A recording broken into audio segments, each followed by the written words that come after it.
முரட்டுக்கலையில் பார்த்த ரஜினிகாந்தையும் 60 பார்த்த ரஜினிகாந்தையும் பார்த்தீங்கன்னா இது வேறு அது வேறு. இவர் தான் அவர் செஞ்சார், அவர் தான் இது செஞ்சாருன்னு கேட்கக்கூடிய அளவுக்கு கதைகள். குரு சிஷ்யன்னு ஒரு படம், தம்பி இளையதிலகம் பிரபுவும் ரஜினி சாரும் பண்ண படம். இன்றைக்கி நீங்கள் பார்த்தீங்கன்னா ஆரம்ப காட்சிகள் முடிகிற காட்சி வரலாம் நகைச்சுவையே முக்கியத்துவம் வச்சு எடுத்த படம் அந்த அந்த அந்த படம். இப்படி இந்த மாதிரி ஆக்ஷன், சென்டிமெண்ட், நகைச்சுவை இப்படியெல்லாம் பண்ணிகிட்டு இருக்கும்போது நான் எடுத்த படம் தான் பாலச்சந்தர் தயாரித்த ஸ்ரீ ராகவேந்திரா. ராகவேந்திரா ஆக்ட் பண்ணணும் ரஜினி சாருக்கு ரொம்ப நாள் ஆசை. அவர் பெங்களூரில் இருக்கும்போது ஒரு பாறைக்கிட்ட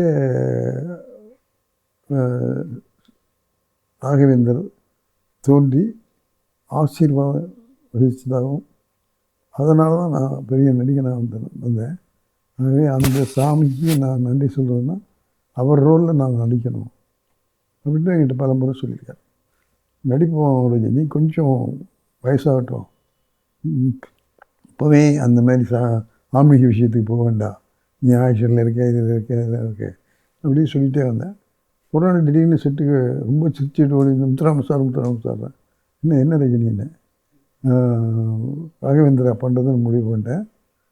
100வது படம் ராகவேந்திரா, அதை தயாரிக்க போகிறது பாலச்சந்தர் சார், அதை நீங்கள் டைரக்ட் பண்ணுறீங்கன்னார்.